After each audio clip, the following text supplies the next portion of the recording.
I'm not sure why I'm getting an echo. Are you getting an echo? I'm not getting an echo. Okay. All right. We are live on TikTok and Facebook and YouTube and Instagram. My God, we're just internet wide. Hiya, internet. Can I? Okay, I'm going to get you to start talking because Okay. I am getting so much echo happening. Well, I know what. First thing I want to say, it's the Working Actor NYC. That's Benjamin Howes. That's Patrick Richwood. Oh, I see what's happening. Okay. I had the page open on YouTube, and so I was hearing it live. I was hearing it on YouTube. Oh, God. I was just getting completely overwhelmed. Welcome to the Working Actor NYC, the Working Actor NYC live podcast with Patrick Richwood and Benjamin Howes. Mm-hmm. And I just wanted to do a quick field report because I had a super interesting couple of experiences this week. One was that I went to the SAG-AFTRA Foundation and I did a branding workshop. And this is an exercise that I think you have done in Los Angeles before, or maybe a friend of yours has done in Los Angeles before. It's built on an exercise that was created, I think, at the acting workshop in Los Angeles in the 90s. But they ended up sending me. There were like 15, participants in this workshop. And all you had to do was sit in a chair for 3 minutes or stand there without speaking. And people would check off, make marks on a checklist of. Is he a cat person, a dog person? Well, principal, it wasn't, or teacher, parent, or brother, right? So there was a visual summary. Okay. My visuals, most common visuals were sophisticated and upscale. How far away from these people were you? Was this at the Muni in St. Louis? My essence, though I got friendly, charismatic, smart, and helpful. So I felt like that was accurate. 3 of those things are true. I'm just gonna. You have to decide which ones. Yeah. For my type, I got dad, suit, white collar, and intellectual. Yeah. I could see all that because you even say that. And then the most common profession that I got, sommelier. I can't even spell it. That's good. I'm impressed that you pronounced it. Sommelier, college professor, and art sales. Yeah, like one of those, snooty art at an art gallery. Oh, yeah, there you go. This is by an important artist named Dandon Fouetté, and it represents the deterioration of the contemporary music scene. And what it's really expressing is how materials are shaping our lives, and we need to let our intuition take over. I can see that. And now I'll leave you with the piece. That'll be $78,000, please. Yeah, that's right. So that was fun. Big money in there. I was actually surprised, sort of how kind of accurate it was to the branding that I put out for myself. Yeah, that is accurate to the branding you put out for yourself. Well done. Yeah. So I'm glad that other people see that. It's great to get confirmation. I mean, I think probably a lot of people were there to find out what their thing is, but you already know from your years of experience. And not only do you know, like, from your gut, but also, like you always say, from the proof. It's like, what roles do I get cast in? What roles am I getting cast in? And that's right? And so it's different on stage, of course, than it is on film to some degree, because there's wider scope. I think, there's more variety there that's available to you. Yeah. But you got to get confirmation. You got to get like, okay, it's valid. That's valid, and I think that's good because we work in such a fucking vacuum. I did wonder, because we've talked about this on a previous podcast about the difference between type and branding. And type is one part of branding. Branding can be so much more, so much broader. And I had wondered whether or not this workshop was going to get into, okay, now that you know what it is, here's how to use it. And they touched on it a little bit. So I was, I think, still just as elusive as ever. Well, you know. That's a slippery subject. Remember when we talked about it? You know. Hi, Jafar, Jackson Edits. Thanks for joining us. Yo, back at Desert XM. Hi to our friends on, hi, Molly Barber. Thanks for joining us on TikTok. If you were interested in looking at Patrick as well as, instead of just me, Pac-Man Hackman says, hi. If you're interested in looking at Patrick as well as my face, hit the link in my link tree, and that'll send you over to the full regalia and full shenanigans. And we have visuals today as well. So when I talk, do they see me? And when you talk, do they see you on TikTok? Because I see us both long ways. It's both, yeah. So there's a vertical version on on TikTok. It's just me, because TikTok won't let me access the third-party program that you and I use. We're here on StreamYard. StreamYard I never knew that all this time. I never knew that. I feel you're not on the TikTok. TikTok's on my phone. I don't agree. I don't agree with that. See, TikTok's over the. Yeah. I can't show you, but I'm looking at my computer, so I can't show you. You're not on my phone. So you earlier when we were speaking, you buried the lead on something that I think you should talk about, that you should divulge to our listeners and viewers. Okay, so Tribeca Festival started a few days ago, and tonight I'm going to be on the red carpet because I'm one of the leads in a short film called Daddy's Little Meatball, and we're having the festival premiere tonight at Spring Studios down in Tribeca in New York City. It's very exciting. No, I haven't decided exactly what I'm going to wear. We were discussing gowns earlier. Gowns, diamonds, tiara. The tiara is definitely coming. I think you should do it all. Just go for it. Hi, Summer. I like to try and watch and engage on YouTube because in my experience, YouTube is the most difficult platform to get engagement and grow on. Oh, well, that's a good, helpful tip to know. Thank you for letting me know that. It's interesting. I feel like all of the platforms are going through a shift right now. But anyway, so Tribeca Festival, we'll do a deep dive about Tribeca Festival because I have a lot of thoughts and feelings about it. Thoughts and feelings. There's a lot to discuss. Tribeca is the first major film festival that is screening a feature film that is 100% AI generated. So that's spooky.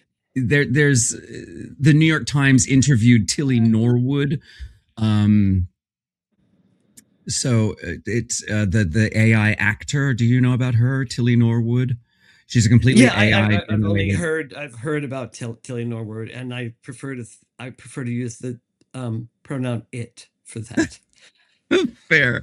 Hi, Miss Molly. We found you. So everyone go engage on the YouTube for our boys. Thank you, Summer. I appreciate that. So yeah, really, you're missing out on the best half over here.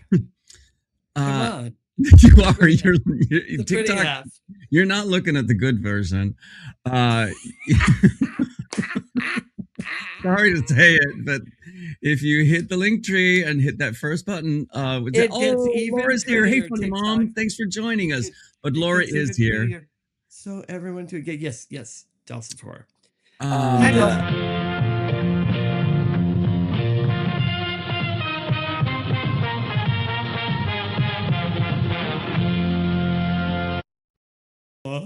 Okay.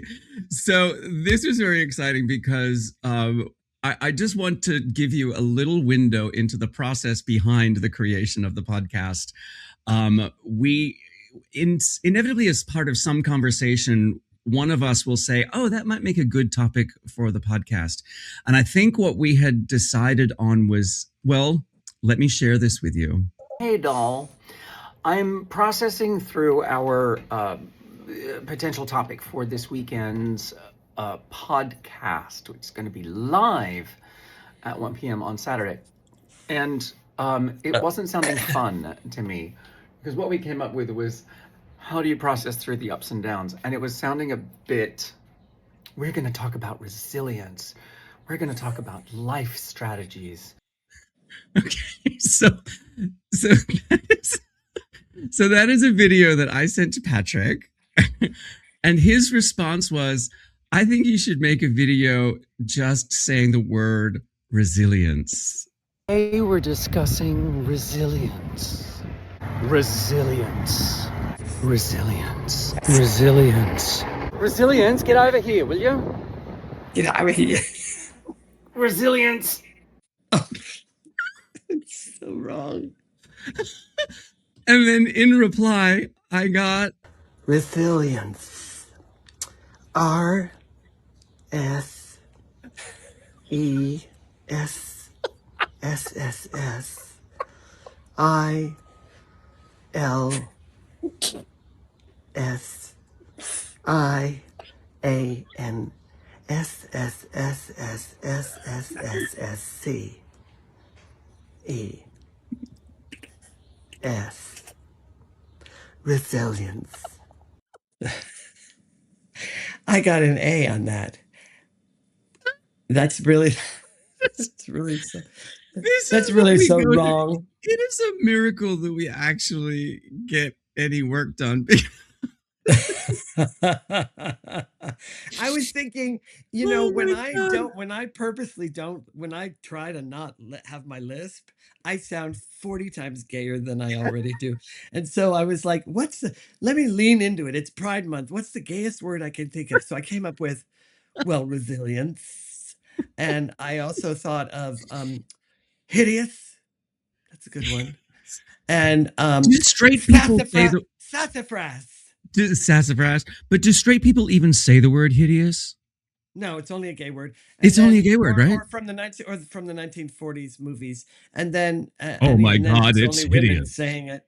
And then the best one of all was, if I'm going to really gay it up for Pride, it's going to be Aperol Spritz, which I think is maybe the gayest name of a drink that ever existed, and I love it. I love it. I'm embracing it. Embracing it. I say embrace the spritzes. We're gonna get letters. We're gonna get so canceled. Oh my God. I embrace hideous. Our 7 followers. Holy cow. We did decide to talk about the coping mechanisms of actors, artists, and there's such a range from healthy and unique and everything all the way over to like terribly, terribly unhealthy, and you need to unhinged. And you probably need to see somebody. You need a team of people working with you right now. To all the way behind their names. Have you talked about your therapist with this? I have discovered. So I was telling you that I love doing some research on this, because I was like, this reminds me. Oh yeah, that's right. I do that. I forgot. I got to go back to that. You forget. Yeah, I'm dying to know. Tell me what you found. Well, one of the things that I've noticed in life in general is that, we work really hard to develop tools to use for, to strengthen us and fortify us in life. Life is hard. Yeah. And, but then the problem is we forget to use them. Like like if we have them and we don't know when they're going to be needed, like we haven't figured out what triggers them.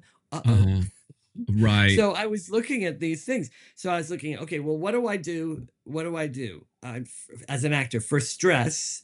I do PTSD breathing, which is also yoga breathing. It's a technique where you calm yourself, and I close my eyes. I sit down and I close my eyes, and if I can, or I stand next to something and I just lower my gaze, and you do out for 4, count for 4. Oh, the 4. You hold for 4. You breathe in through your nose all the way deeply, as deeply as you can. For 4, you go slowly. Yeah. You hold for 4, and if you can, it's good to say it out loud. I mean, I've heard that loud, called, but like it's literally in your mind. 1, 2, 3.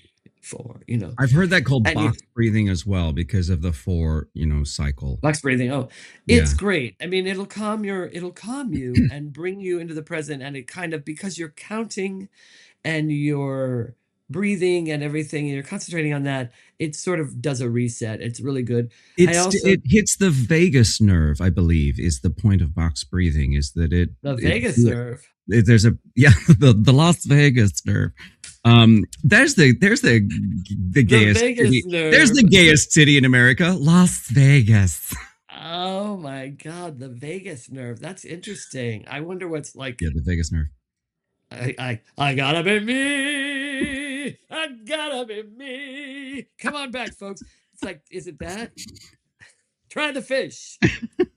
Okay, well, I'm gonna immediately rank box breathing or PTSD breathing as healthy. Yes, that's a healthy one. These are my healthy ones. EFT tapping. I don't know if you've ever heard of that, but it's like Is this what hug. Emily Blunt is doing on No, that's EMDR tap. Yes, that's right. That's EFT. That's. Let me think. Which one is that? That's EFT tapping. Yeah, that's right.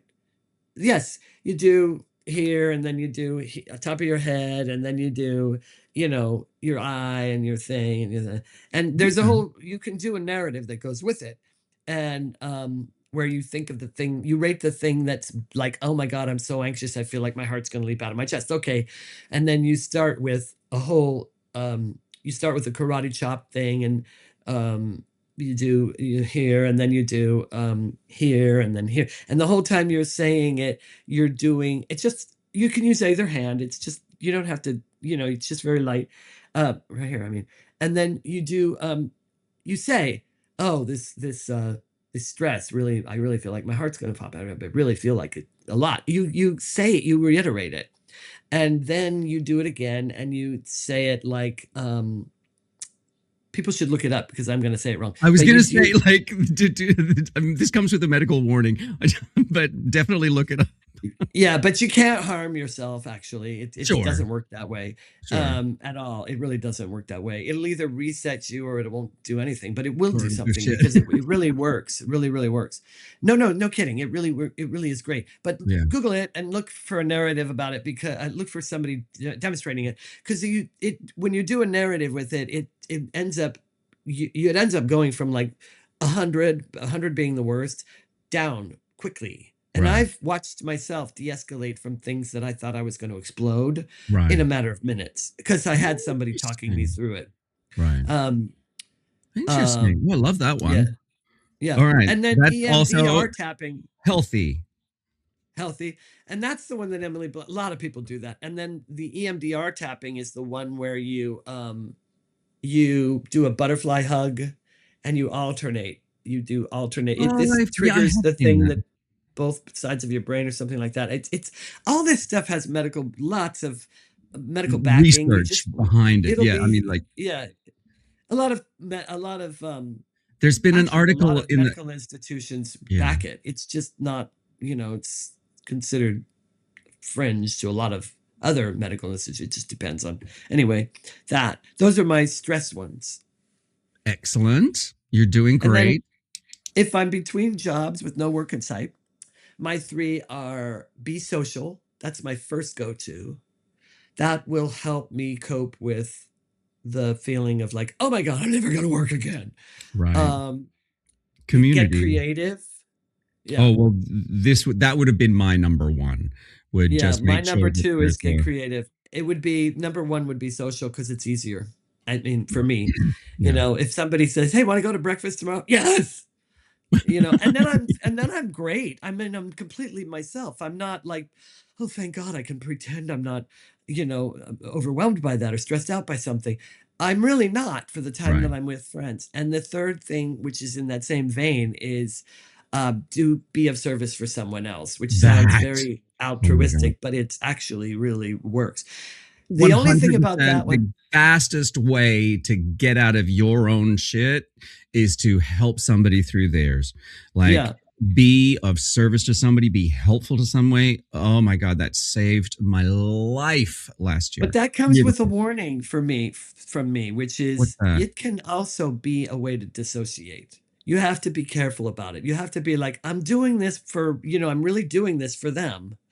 And I get something out of it too, because you can let yourself get completely lost in someone else's Lots of stuff. stuff without dealing with your own. Yeah, and it's so it's a way to dissociate. It goes from a healthy way to kind of cope with something and stay, buoyant, over to now I don't have to look at my own life because I'm too busy Interesting. dealing with, whatever.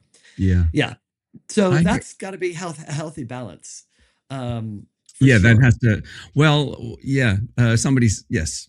I'm just gonna do a quick TikTok. You're missing out. There's visuals. There's Patrick over on the YouTube. Hit the link in my link tree to the Office Hours in the Green Room link. Come and join us over here. These are great, Patrick, and I just love that you've differentiated between what you do for stress and what you do between jobs thing. I feel that's like a big one. Really helpful to differentiate as to what the different parts of the actor journey, these particular things are for. What else was there? Another one? Was there a? There is another one. There's on set. I think this one is really useful for people at any point in their career. The first thing is I often stay very light and try and actually just naturally keep my mind away from the story, because it kind of does it. It kind of is a way of staying present. And also, there are times when I instinctively don't want to overthink what they're setting up for. I just don't want to overthink it. I've done my homework. I know that when the moment comes, that the moment right before, I'll step into it. And so I just kind of want to healthfully avoid it. Got to be over here in the world on the set, talk to some crew, talk to the other actors or, whoever in whatever position they're in or anything like that. The second thing I do, and this is for when there's a lot of waiting, and that's a really big bugaboo for a lot of actors on film and TV, especially film sets. It's just a lot of waiting, and it scares people because they think they're going to be burnt out by the time that's their time for their stuff, or they're not going to, they're going to fall off the whatever. So what I do for that, and I learned this on a film set in Romania, of all places. I listen to opera. I pop on my headphones and I listen to opera. I happen to love opera, but it also works for me when I paint too. And it works for me because I love the emotion of the music and the words, but I don't understand them because I don't speak the languages. So I know what they're about in general. I know the plots. I've seen them or read them or what synopses or whatever, but they don't distract me with English. It's the reason I don't listen to podcasts. That distracts me. I don't want to be distracted. I want to be just held in a place that's inspiring. The music inspires me and kind of keeps my creative mind, or like my nonlinear mind, running like a background app until it's time they're ready for me. That's interesting. And I learned that on a horse in the dead of summer in Romania in full armor. And there was long resets in between because they had to reset all the background extras. They had to reset the smoke effects in the background. They had to reset some mechanical things that had to happen in the scene. And we had to reset to, our starting mark and trot forward and all this stuff. It was and so there was tons of waiting, and we had mosquitoes just hitting these armor, and this was real armor. They built real armor, going clang, clang, clang, like fucking chihuahuas. And I would be sitting there just listening to my opera. I'd take your helmet off, put your Walkman on. Yeah. I had this helmet. It was supposed to be funny, and I had this helmet that looked like a giant chicken, sort of. Like it was this metal thing with a beak. And my friend Richard Horvitz, who was in the movie with me, comes walking up and he looks inside. He goes, "I'd like a large burger with fries and a medium." I'm like, "Fuck you asshole." Anyway, and then the third thing is I head to my trailer or a corner and I think about one aspect of the setup that we're there doing that tugs my imagination. Like if we're about to rehearse something in the theater and there's a break, I go and I think about just any little aspect of it, because I believe that it doesn't matter how small or how big, whatever your gut tugs at, it tugs at your gut. And the reason that works for me is because it triggers instinct.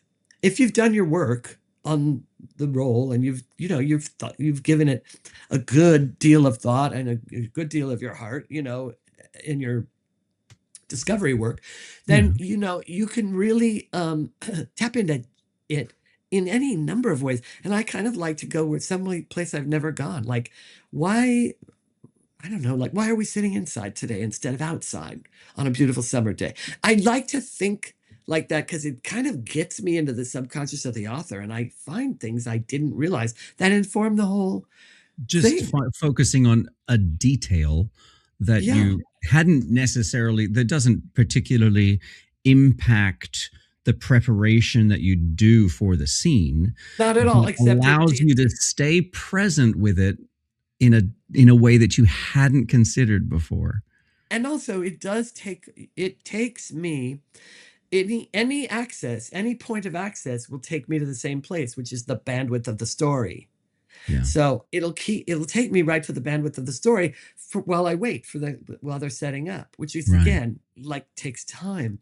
So if it's not a light-hearted thing, and I really do have to make sure I stay there, kind of mentally, emotionally, that's my way to do it. I remember learning that on the Seagull, which I was doing in LA, and I was playing Constantine, and it's the third act, and it says he has to go off and play the piano for a while. It's a very sad situation for him. He's really lost, and and at the time in rehearsal, I was really struggling with, am I still in love with Nina, or have I given up on her, or have I, I'm looking for clues here, you know what I mean?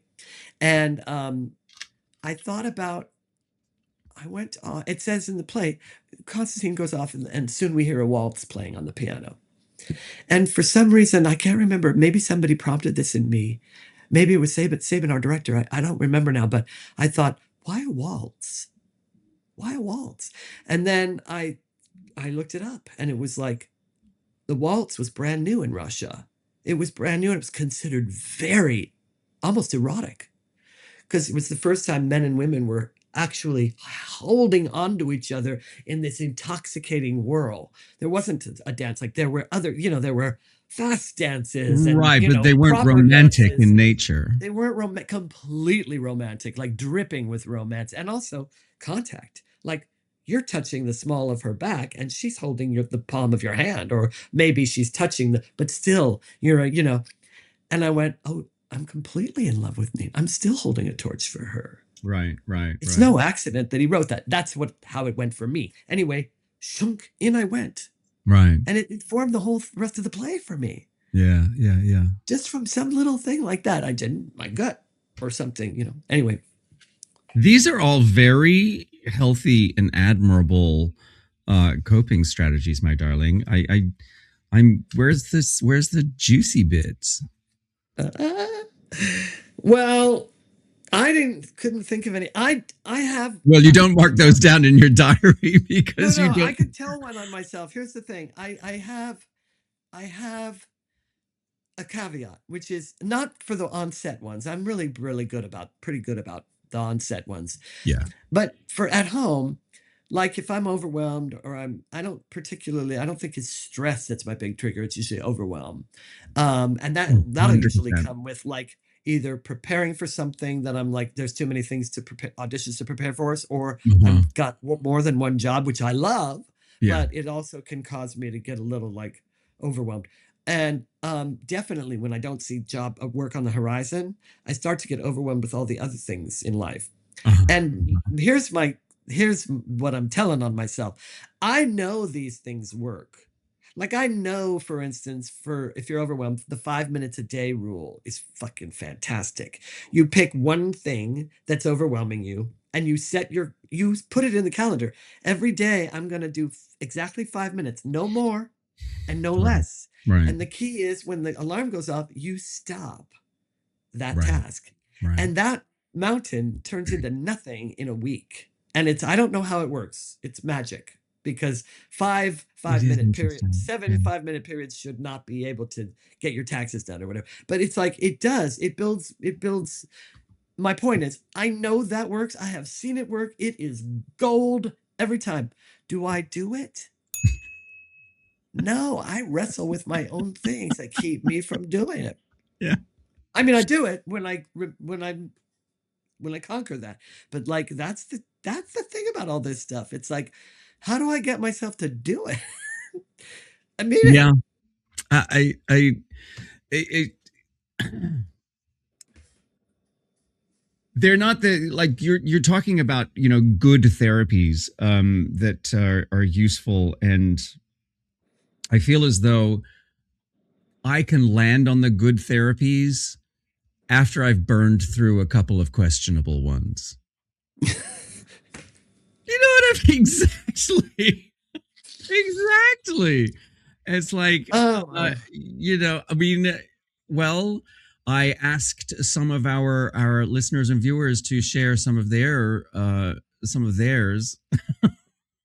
day drinking.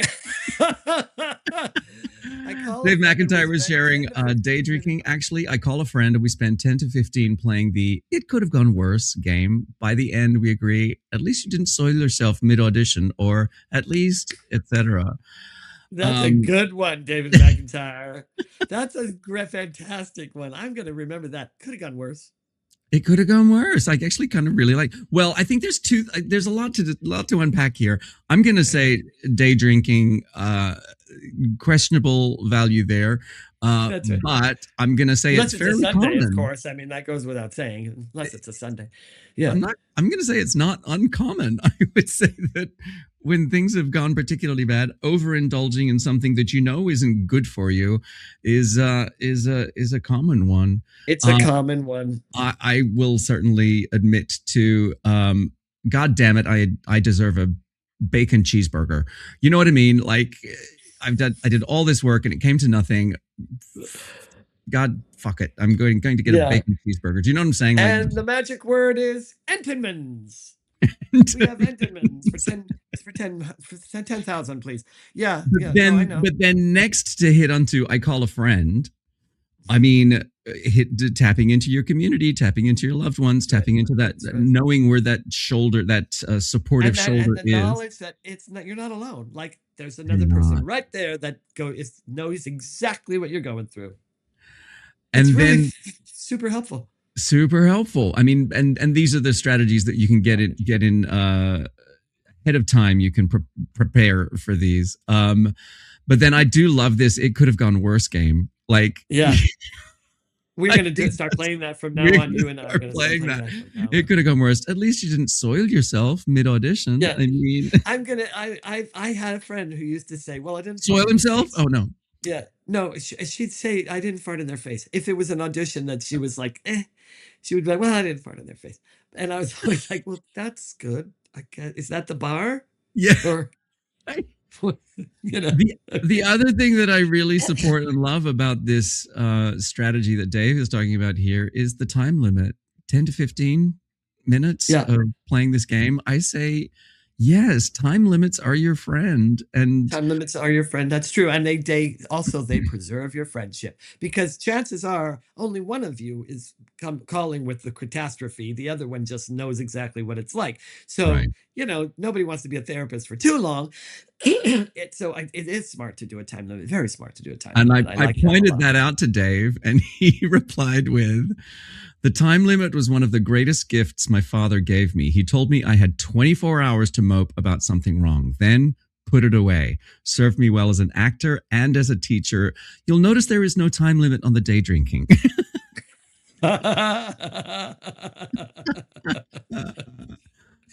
As long as you're not day drinking while you're teaching. Dave, that would be important. But yeah, I feel like putting a time limit on the moping is a super smart thing. And it's interesting because I feel as though if 24 hours later or 48 hours later, I'm still cogitating on whatever the catastrophe was, then I know that whatever coping mechanisms I was using are not working, and I need to dig into them again. Right. And also there's the other thing too, for me anyway, which is like if a big thing happened and you have to get over it, you got to move on or whatever. I'll find myself 15 years later while I'm washing the dishes having that conversation again. Oh yeah. Oh Well, God. you know what? I'll tell you what. You know what I think? That's just, how about that? Oh my While I'm God. washing the dishes. And then I'll be like this, Patrick, are you Yeah. kidding me right now? But it's so been 40 years. satisfying. It's not satisfying. It's default. For me, it's not Well, satisfying. It's just default because, like they're but not I here. won the argument. I mean, I'm alone and I'm doing the dishes, but I won the fucking argument. Exactly. You won the argument with the cutlery. Again, the bar is it's pretty low. Now, do you have other ones? Did other people? Well, this one, my dear and talented friend, Kara Makula, after a botched audition for Wicked about 10 years ago, I took a cab home, cried the whole way, and then ate an entire block of cheese.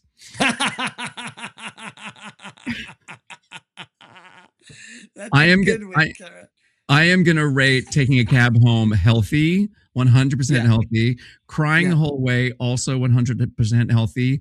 Entire block of cheese, questionable, but I mean, it sounds like it's not a common occurrence where she wouldn't be. It sounds like a milestone thing, like a once in a blue moon. But I will say what kind of cheese? That's the question. It's got to be a good one in order to get through an entire block of it.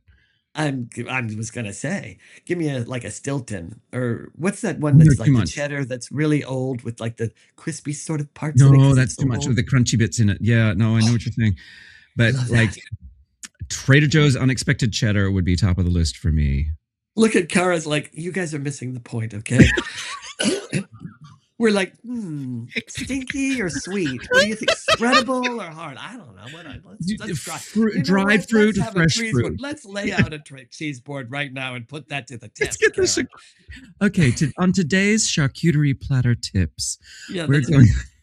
I did read. I remembered that a friend of mine had said he regularly quits the business. I don't know if this is still a practice of his, but he regularly would quit the business. He would say, I mean it. I'm done. I'm going to now go coach, or I'm going to now do real estate or something. And he's like, he'll tell his agents, he'll tell everybody, and everybody kind of knows like, oh, okay, he's quitting the business again, but he means it. And sure enough, everything hits resets for him. Now that doesn't work for me because I know I'm lying to myself. Well, I was going to say, I'd rather walk into the ocean than quit the business. Then quit acting. I couldn't do it. So I've invested too much of myself. I've invested too much of my life. I moved continents to do it. I couldn't pretend that I was just going to give it all up. Even if I took the entire past and forgot it, let's say, leading up till now, I just couldn't. I don't want it. That for me, that would just be kind of like sidestepping, because I would know I was lying to myself. But my friend meant it, and several actors. I was looking it up. Several. What's her face from Schitt's Creek, who played the sister? She was so good. Annie. Oh God, what's her name? Anyway, I love her, and I can't think of her name. Yeah, that's going to drive me crazy. If anybody knows it. So, and she quit the business like 2 days before she got that audition. She was like, exactly. Annie Murphy. She had like, $5 in her or something in her bank Annie account. Murphy. She was like, Did Eddie Murphy? Oh, Annie Murphy is her name. Oh, Annie Murphy. That's right, Annie Murphy. I thought you said Eddie Murphy. I was like, did he? And she was so good on that show, and she only got better and better and better. It was like unbelievable how, unbelievable. So there you go, and lots of people have done that. That's a story you hear a lot of the time. So for some people that might really be a reset. I don't know if I could actually. I could. I couldn't do it. I really couldn't do it. I've invested too much. And I'm also, I'm too deep in my own delusion to let it go. I am so, but it's true. It's like, I am Everybody smile and nod. Everybody just smile and nod. Exactly. I'm so convinced that I am really good at this, and it's going to take as long as it takes for everybody else to figure it out. you know? Yeah. Well, they have figured it out, but yeah, I And know I'm what you mean. going to give up first. Y'all have just No, I got to know what you catch up and figure it I out. know what you mean. I alternate between, no, I'm really good at this. This is what I should be doing. And everybody's been lying to me all along and just didn't want to hurt my feelings. They've all been like, yes, Patrick, you're really good. Back and forth. But it depends. I have to get really at the bottom of the barrel from like lack of work or lack of exposure or lack of creative output before I get there. And then I'm like, oh, I see Well, what's happening that's, here. It's look, catching up to me at last. right. And I feel as though, and please correct me if I'm wrong, that if you hit one of those periods where, and you haven't already set in motion the new creative component, whatever that might be. This was actually an interesting aspect. One of the things I really got out of a talk that I went to at Tribeca Festival yesterday. There were two filmmakers talking, and somebody asked them about the slumps. What do you do between the jobs? And one of them, I write down his name? Yes, I did. His name is Nardeep Kurmi, and he is Say it again. Nardeep Kurmi, Khurmi. Yeah, and he was part of the Panel. Untold Stories cohort at Tribeca Festival last year, and he is a filmmaker. He is also an actor. He is also a writer. And Stacey Seeley was the other panelist. She's a filmmaker and inadvertently a writer. And they were talking about those slumps as being the periods when other things kick in. And Nardeep in particular would say, I take acting jobs, right, for the money, knowing that in between those jobs, I'm doing investment in my career. It's the writing, it's the creating, it's the keeping the creative ball spinning. It's like there are the jobs where I make the money, and in between are the investments in my career. That I can see how that would work for a lot of people. That's good creative strategy. That's a good strategy. And it's also good because it's trajectory thinking. It's contextual. Like my context inside of which I work is, this is how I support myself, and this is why, or this is how, and this is to the, so that I can perpetuate this stuff. What's missing in there that I didn't hear, that I'm sure is there for Nardeep, is the creative, the creative bandwidth. Like if they're, the acting jobs are for money, and this is how I perpetuate my career. Like this is the work I do to make sure I work more. Do they also mean this is the work I do to be to get what I need to say out, or to do my artistic expression? And if not, that's okay too. But for me, it has to involve. I think that was context. kind of I think that was, I took that as a given. He didn't articulate that explicitly, but I did take it as a given that creative work that he, I would think so, does between the money jobs, the one that pay the bills jobs, is the satisfying work of creating work that you believe in, that tell your story and express yourself. I love that. I mean, that's really, I love the idea of, believe it or not, never really thought about this, but I mean, I never really thought of this, but like the idea of in advance going, all right, what will I do structurally after this job? Like, what will this job lead me to in between the next job? Like that I can throw myself right into. A lot of times I stumble onto things like a painting. I start doing a painting, or I start writing something, but I never think to make it part of the trajectory. Okay, so I'm going to give you a tool that my friends Susan Blackwell and Laura Camion, they call it their spark file. And a spark file is a place where you keep all of the things that inspire you in some way. And it's just a way of recording, like, oh, that's inspiring to me. I'm just going to keep a note of it. I feel as though towards the end of a job, open up your spark file and go, which one of these am I going to hit?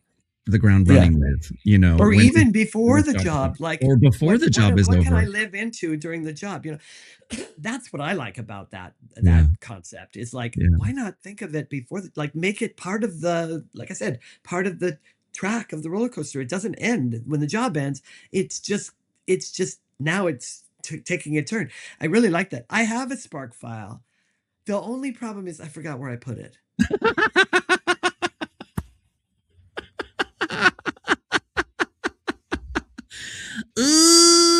Yeah, that's my life in a nutshell. I forgot where I put it. Sort of. I have one. I know I do, and it's somewhere. I go everywhere with my notebook these days. My hardcover. Oh, I thought notebook. that was a purse for a second. I thought that was No. I go everywhere with my notebook these days. Friends, family, fans, and listeners and viewers, thank you so much for joining us on an episode of the Spark File of Working Actor NYC. We will be right back here in 2 weeks. You can catch up on our daily lives on the Working Actor NYC weekdays at 8 a.m. 8 a.m. Eastern. Let's throw up another comment. Just wanted to say thanks. Go on, you read it. Just wanted to say thanks for the laughs. Your podcast always brightens our day and gives us something to look forward to. Sending appreciation all the way from New Mexico. Alex and Wynn. I love you guys. Is that Aunt Winnie? Yeah. And Alex, Aunt Winnie, good to hear from you. Hi, pals. Thank you. You brighten my life. You brighten our lives. So and if you want to check out more about the Working Actor NYC, find our website, theworkingactornyc.com. You can also find us on Instagram and TikTok and Facebook and YouTube. And you can watch all the past episodes or listen to them on YouTube. And on YouTube, there's all sorts of resources there for you. Yeah. And we will be right back here in hopefully being a resource for you as well. In 2 weeks, when Benjamin will not have the YouTube page open at the same time and be confused by massive amounts of echo happening. But will have while made he's supposed to the red carpet at the Tribeca Film Festival. Oh, I can't wait to tell you all about it. I have thoughts and feelings about this whole Tribeca experience. I'm so excited for you. I might be there as a fan, just waving. Oh. Benjamin, over here, Benjamin, over here. But that happens every day. I go out of my house and there he is. But that's because you've set up all the cameras yourself. They push a button and they all go flash, flash, flash, flash, flash, flash, flash. It just makes you feel good. If I manifest it for myself, is it not true? My friend used to put on a shower cap in the shower and she'd sing a big song, and at the end she'd tilt her head back so that the water would hit the shower cap and sound just like a blonde on her big nose. Whatever gets you through the day. We'll be right back here in 2 weeks. See you then.